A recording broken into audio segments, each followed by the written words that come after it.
రాజా faith ministries సమర్పించు యేసు కృపాస్వరం TV కార్యక్రమానికి ప్రేమపూర్వక ఆహ్వానం తెలియజేస్తున్నాం. మన తండ్రి అయిన దేవుని నుండి, యేసుక్రీస్తు ప్రభు నుండి, పరిశుద్ధాత్మ దేవుని నుండి మీకు కృపా సమాధానము కలుగునుగాక. ఆమేన్. ఇర్మియా 18వ అధ్యాయం మొదటి 6 వచనాలు. యెహోవా యొద్ద నుండి ఇర్మియాకు ప్రత్యక్షమైన వాక్కు, నీవు లేచి కుమ్మరి ఇంటికి పోయి అక్కడ నా మాటలు నీకు తెలియజేతును. నేను కుమ్మరి ఇంటికి వెళ్ళగా వాడు తన సారె మీద పని చేయుచుండెను. కుమ్మరి జిగటమంటితో చేయుచున్న కుండ వాని చేతిలో విడిపోగా ఆ జిగటమన్ను మరలా తీసుకొని కుమ్మరి తనకు యుక్తమైనట్టుగా దానితో మరి ఒక కుండ చేసెను. అంతటా యెహోవా వాక్కు నాకు ప్రత్యక్షమై ఇలాగు సెలవిచ్చెను, ఇశ్రాయేలు వారులారా, ఈ కుమ్మరి మంటికి చేసినట్లు నేను మీకు చేయలేనా? ఇదే యెహోవా వాక్కు. జిగటమన్ను కుమ్మరి చేతిలో ఉన్నట్టుగా ఇశ్రాయేలు వారులారా, మీరు నా చేతిలో ఉన్నారు. హల్లెలూయా. దేవుడు అంటున్నాడు, ఆ సార మీద కుమ్మరి పని చేస్తున్నప్పుడు తన చేతిలో ఉన్న మట్టి కుండగా చేస్తున్నప్పుడు అది ఏమైపోయిందంట? పడిపోయి పాడైపోయింది. దేవుడు ఈ మట్టితో మన బ్రతుకులని కట్టాడు. ఆయన చేతిలో నుండి మనమే పడిపోయాము. పడిపోయిన తర్వాత ఆయన ఏమంటున్నాడు తెలుసా? ఆ జిగటి మట్టిని కుమ్మరి ఏ విధంగా తీసుకొని ముందున్న దానికన్నా యుక్తమైన పాత్రగా చేసినట్టుగా మీ బ్రతుకులని తిరిగి నేను చేస్తానంటున్నాడు. ఎంత అద్భుతమైన దేవుడండి. ఈ మట్టి ముద్ద దేనికి పనికి రాదని చెప్పి పక్కన పడేసి మరొక మట్టి ముద్దని తీసుకోకుండా ఆ పడిపోయిన మట్టి ముద్దని మళ్ళా తన చేతిలో ఎత్తుకొని, అయ్యా వెళ్దామయ్యా ఈ దేవుని దగ్గరికి, సంగమా వెళ్దాము ఈ దేవుని దగ్గరికి, పాడైపోయిన ఈ మట్టి కొండని, ఈ మట్టి పాత్రను యుక్తమైన పాత్రగా, మహిమ కలిగిన పాత్రగా కట్టడానికి దేవుడు ఇష్టపడుతున్నాడు.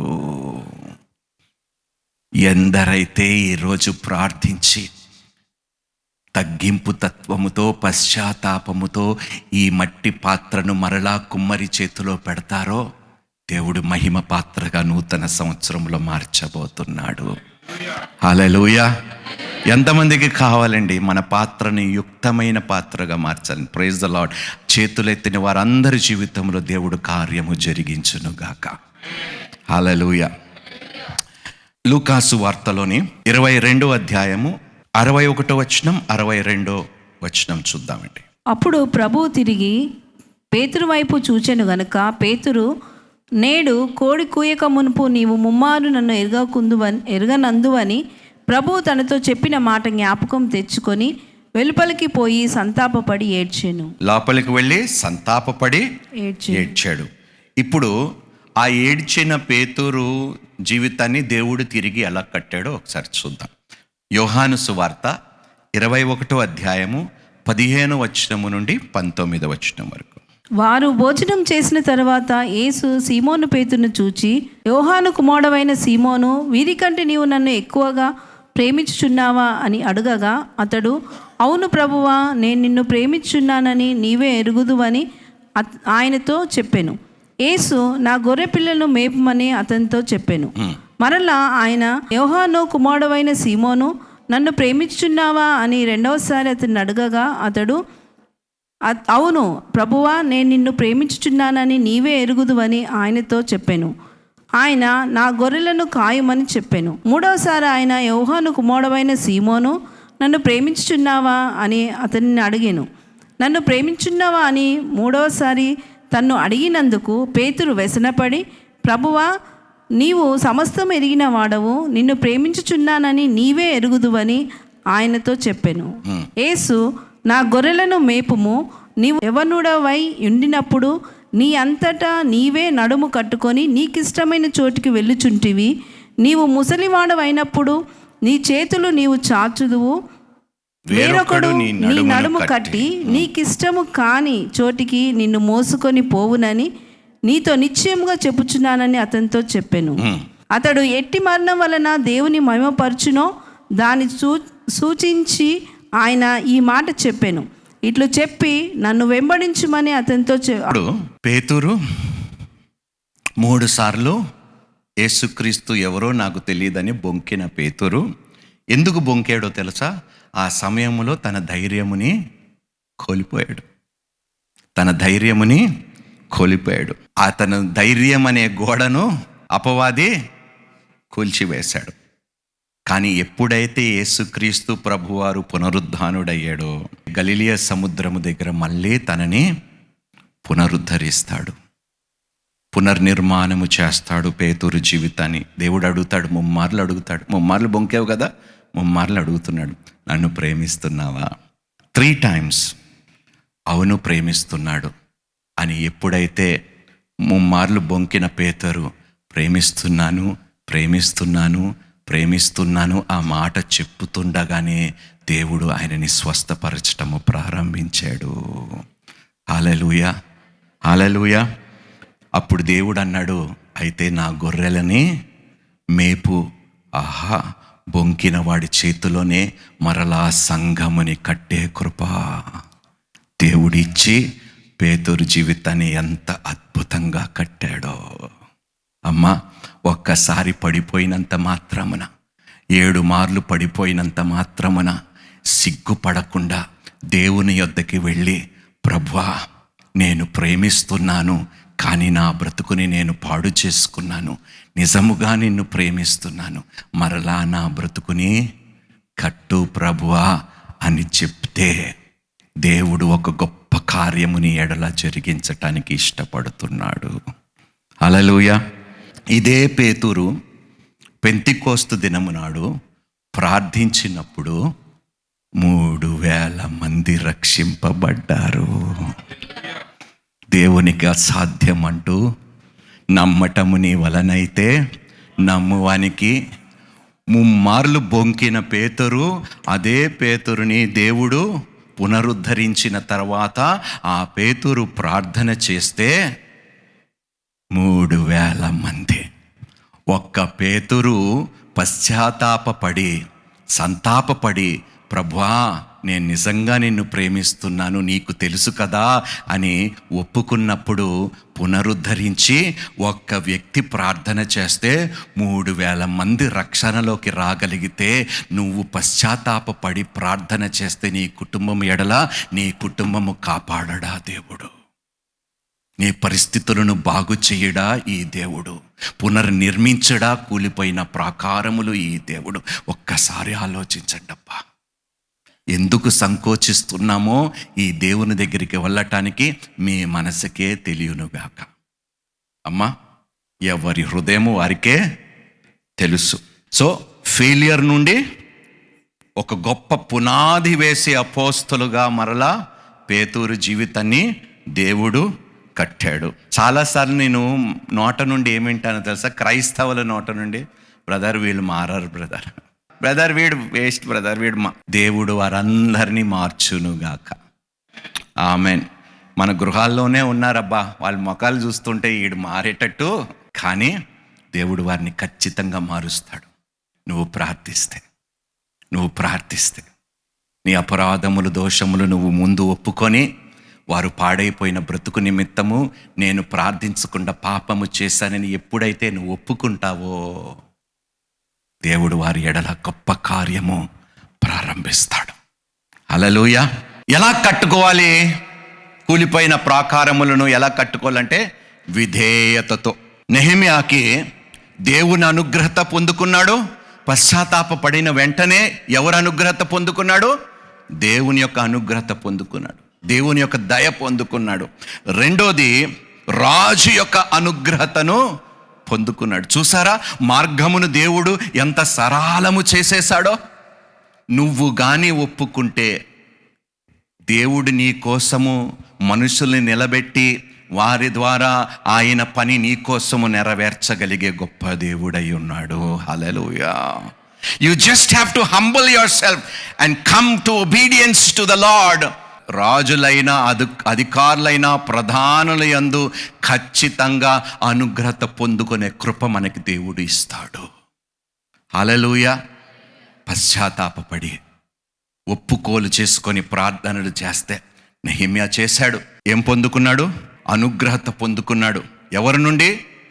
దేవుని నుండి రాజు నుండి ఆ తర్వాత దేవుడు ఒక దర్శనము, ఎలా కట్టాలో, ఎలా తిరిగి పునర్నిర్మాణము చేసుకోవాలో ఒక బ్లూ ప్రింట్ దేవుడు మీకు ఇవ్వబోతున్నాడు.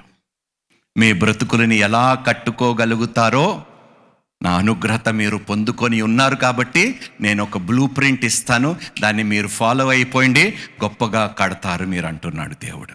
హల్లెలూయా. బ్లూ ప్రింట్ లేకుండా మనం ఏమీ చెయ్యలేము. దేవుడు ఇవ్వబోతున్నాడు, ఇస్తున్నాడు అన్నవారు నమ్మి స్తోత్రాలు చెల్లించండి. హల్లెలూయా. నెహెమ్యా రాజు దగ్గరికి వెళ్తాడు, ఏమేమి కావాలో ఒక బ్లూ ప్రింట్తోని వెళ్తాడు. వెళ్ళిన వెంటనే రాజు దానిని అంగీకరించి ఒప్పుకొని సరే పో అని చెప్పి వెళ్ళి కట్టుకో. హల్లెలూయా. అమ్మా, ఒకవేళ మీరు ఏ పరిస్థితిలో అయినా కేసుల్లో ఉన్నా కూడా, కోర్టుల్లో ఉన్నా కూడా, మీరు కానీ పశ్చాత్తాపపడి మీరు ఒప్పుకోలు చేసుకొని ప్రాధేయపడి ప్రార్థిస్తే అన్నిటినీ దేవుడు అనుకూల సమయంలో నీకు ప్రతికూలముగా ఉన్నవి కేసులన్నీ అనుకూలంగా మార్చే దేవుడై ఉన్నాడు. Hallelujah. Establish spiritual discipline, prayer, word, fellowship. మనం చేయవలసింది ఎలా కట్టుకోవాలి? స్పిరిచువల్ డిసిప్లిన్, క్రమము, క్రమశిక్షణ, ఆత్మీయ క్రమశిక్షణతో మనము పడిపోయిన ప్రాకారములను కట్టడానికి ఇష్టపడితే మన క్రమశిక్షణకు తగ్గట్టుగా ప్రతిఫలం ఇవ్వటానికి దేవుడు సిద్ధంగా ఉన్నాడు. ప్రాక్టికల్ స్టెప్స్ తీసుకోండి నాన్న, టు రీబిల్డ్ ట్రస్ట్. ఫస్ట్ నమ్మకముని సంపాదించుకోవాలి. టు రీబిల్డ్ అమ్మా, ఒక్కసారి నమ్మకము పోతే ఆ వ్యక్తిని మరలా, ఆ వ్యక్తి ఎవరు? మనమే. అయినా దేవుడు అంటున్నాడు, నా యొద్దకి వచ్చిన వారిని. హల్లెలూయా.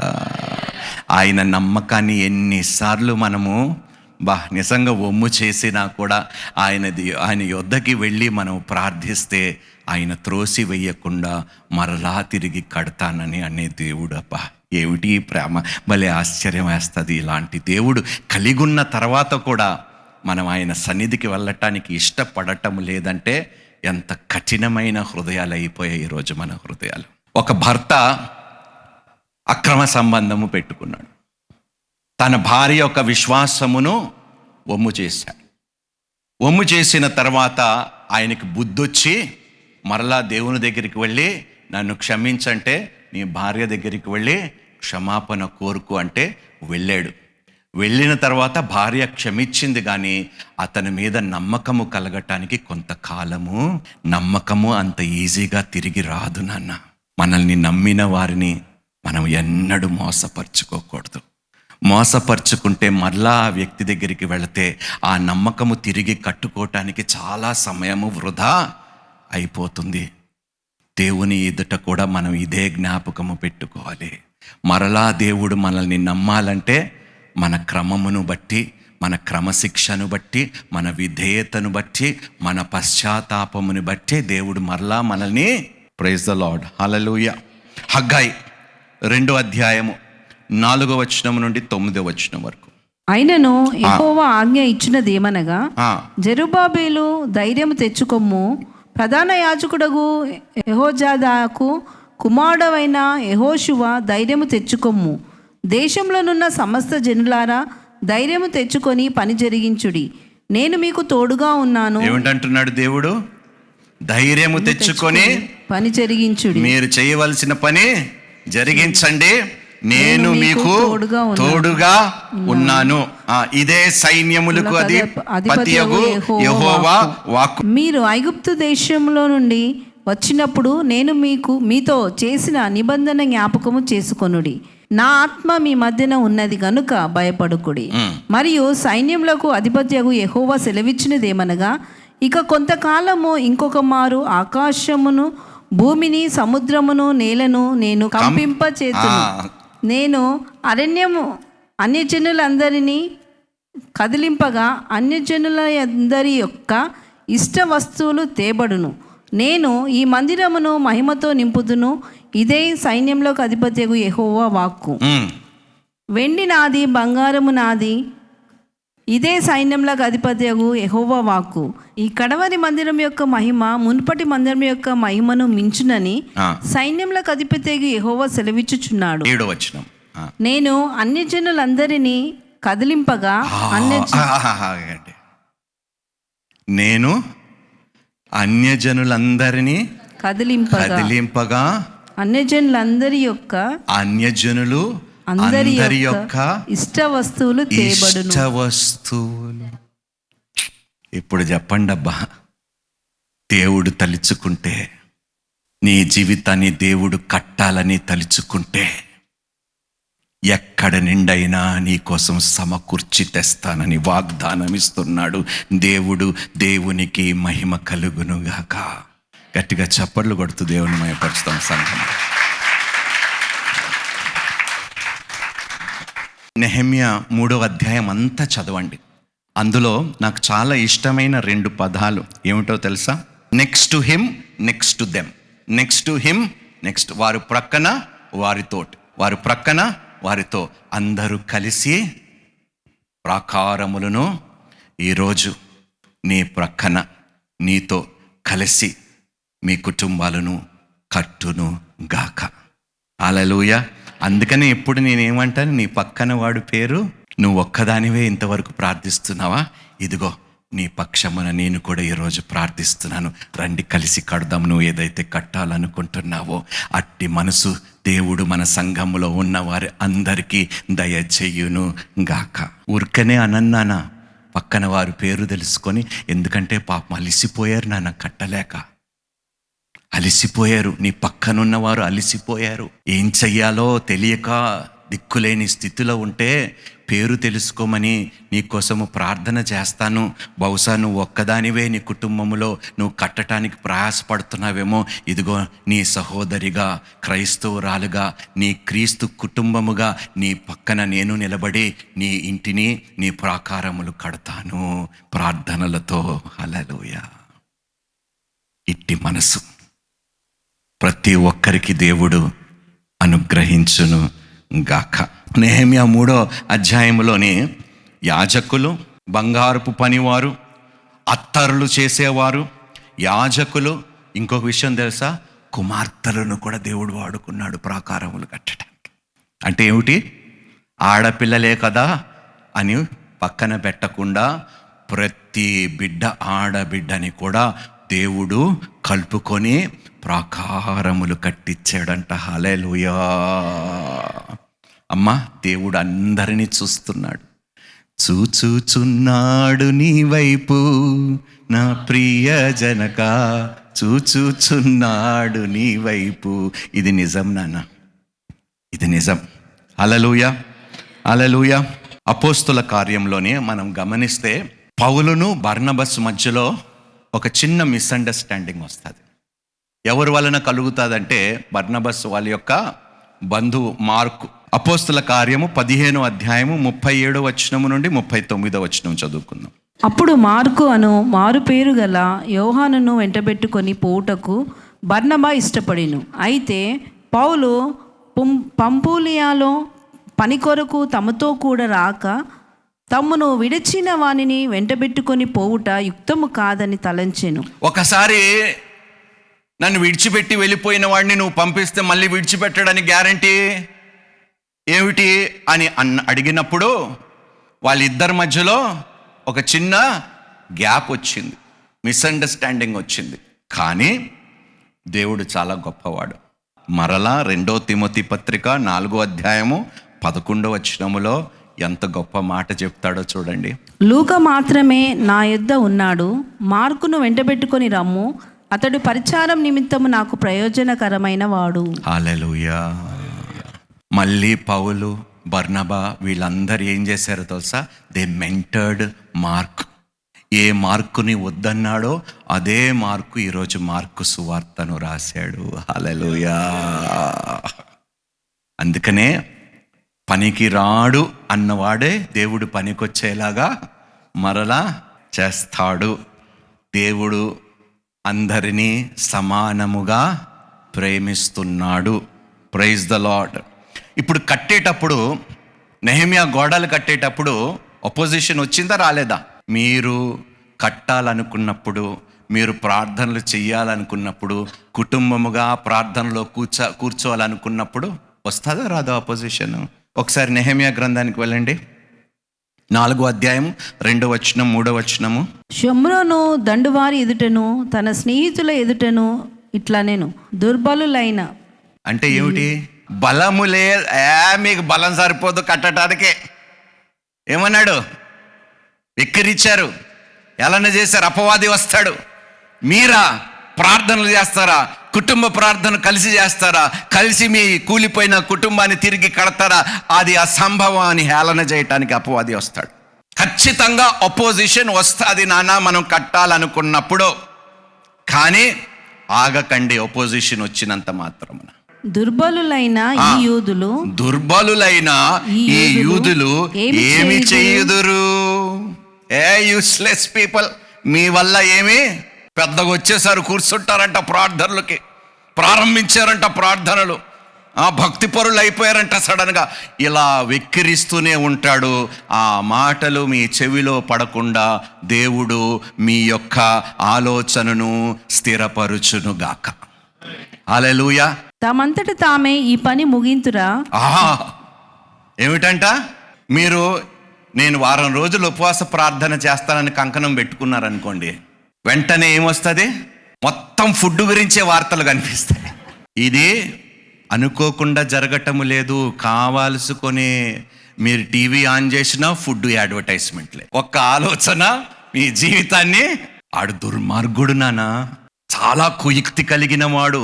ఎక్కడ బలహీనంగా ఉన్నామో అక్కడే దెబ్బ తీయటానికి వాడు ప్రయత్నిస్తాడు. కానీ మరలా దేవుని దగ్గరికి వెళ్ళి, ప్రభువా నా శక్తి వలన కాదు, నా బలము వలన కాదు, ఇది నీ ఆత్మ వలనే అని చెప్పి, నాకు నీ ఆత్మశక్తిని అనుగ్రహించి నేను నిర్ణయించిన కార్యముని మీరు సఫలపరచునుగాక.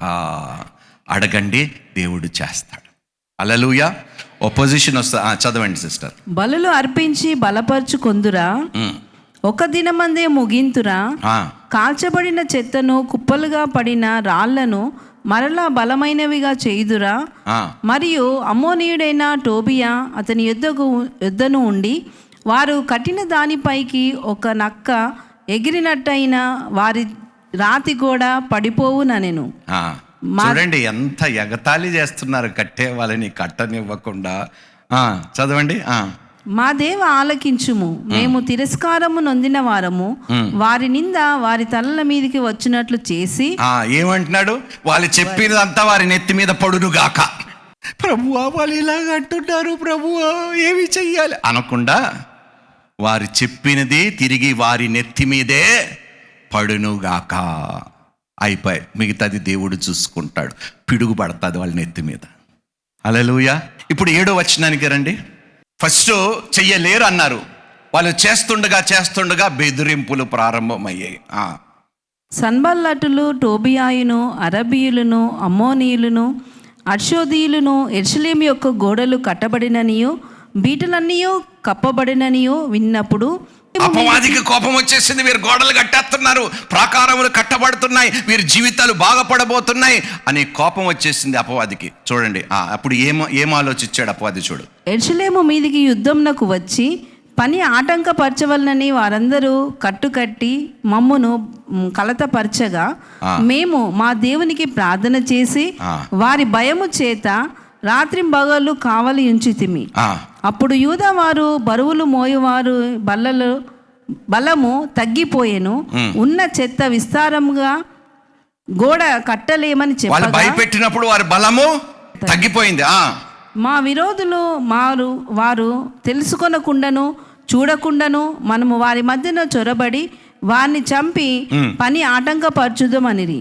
మా శత్రుల యొద్ద నివాసులయ్యున్న యూదులు వచ్చి నలుదిక్కుల నుండి మీరు మా సహాయమునకు రావాలని మాటిమాటికి మాతో చెప్పగా, అందు నిమిత్తము గోడ వెనుకనున్న దిగువ స్థలములలోను పైనున్న స్థలములోను జనములను వారి వారి కుటుంబముల ప్రకారముగా వారి కత్తులతోనూ వారి ఈటలతోనూ. పొజిషన్ వచ్చింది, వాళ్ళు కడుతున్నారు, ఆపటం లేదని కోపం వచ్చిందా లేదా అపవాదికి? మీ మీద కూడా అపవాదికి కోపం వస్తాయి. భయపెట్టించటానికి కొన్ని పరిణామాలు వాడు కలిగిస్తాడు. భయపడకండి. నీ పక్కన 1000 మంది పడినను, నీ కుడి పక్కన 10,000 మంది పడినను, ఏ అపాయము నీ యొద్దకి రాదు అని జ్ఞాపకము చేసుకోమంటున్నాడు దేవుడు. హల్లెలూయా, హల్లెలూయా. 6వ అధ్యాయము 2వ వచనము నుండి 7వ వచనం వరకు. సన్బల్లటులను గోషేమును నాకు ఏదో హాని చేయుటకు ఆలోచించి, ఓనో మైదానమందున్న గ్రామములో ఒక దాని దగ్గర మనము కలుసుకుందాము రండని నా యొద్దకు వర్తమానం పంపిరి. అందుకు నేను చేయు పని గొప్పది, దాన్ని విడిచి మీ యొద్దకు వచ్చుటకై నేను దాన్ని ప్రైజ్ ద లార్డ్. ఎవరైనా మిమ్మల్ని డిస్ట్రాక్ట్ చేయాలనుకున్నప్పుడు మీరు వారికి ఏం చేయాలి? స్నేహితుల రూపములో వెలుగు దూతల వలె మీ దగ్గరికి వచ్చి, ఎంతసేపు ప్రార్థనలు చేస్తావురా అన్నప్పుడు మీరు చెప్పవలసిన మాట, నేను చెయ్యు పని చాలా గొప్పది. నేను చేసిన పని ద్వారా నా కుటుంబ నా ప్రాకారములు కట్టబడబోతున్నాయి. ఇది అన్నిటికన్నా గొప్ప పని. పనికి మాలిన పనికి నీకు తోడుగా రాను అని చెప్పండి. హల్లెలూయా. అపోజిషన్ వచ్చింది, బెదిరింపులు వచ్చాయి, డిస్ట్రాక్షన్స్ వచ్చాయి. కానీ ఒక చేతిలో ఇటుక పట్టుకున్నారంట, మరొక చేతిలో ఆయుధము పట్టుకున్నారంట. పని మాత్రము ఆపకుండా పని చేశారు. ఒక చేతితో మీరు కడుతూ ఉండండి, రెండో చేతితో ప్రార్థననే ఆయుధముతో పని ఆపకుండా మీరు ముందుకు కొనసాగండి. దేవుడు ఖచ్చితంగా ఏ సత్క్రియ అయితే దేవుడు నీలో ప్రారంభించాడో అది ముగిచ్చే తీరుతాడు. హల్లెలూయా, హల్లెలూయా. 4:9 వచనానికి రండి. మేము మా దేవునికి ప్రార్థన చేసి వారి భయము చేత రాత్రింబగళ్ళు కావలి ఉంచితిమి. హల్లెలూయా. ఒకడు నిద్రపోతే ఒకడిని, దయచేసి ఇలా ఉండండి నాన్న ఇంట్లో. ఒకడు ప్రార్థన చేయటానికి అలసిపోతే ఇంకొకడు ఆయన స్థలంలో ప్రార్థన ప్రారంభించండి. ప్రార్థనలు మాత్రము ఆగటానికి వీలు లేదు. అందుకనే బైబిల్ గ్రంథములో ఏమి సెలవివ్వబడ్డదంటే, దివారాత్రులు ప్రార్థించండి, ఎడతెగక ప్రార్థించండి, నిత్యము ప్రార్థించండి, పెందల కడనే లేచి ప్రార్థించండి, వేకువ జామునే ప్రార్థించండి. మీరు శోధనలో పడకుండా ఉండునట్లుగా మెలకువగా ఉండి ప్రార్థించండి. ప్రార్థన.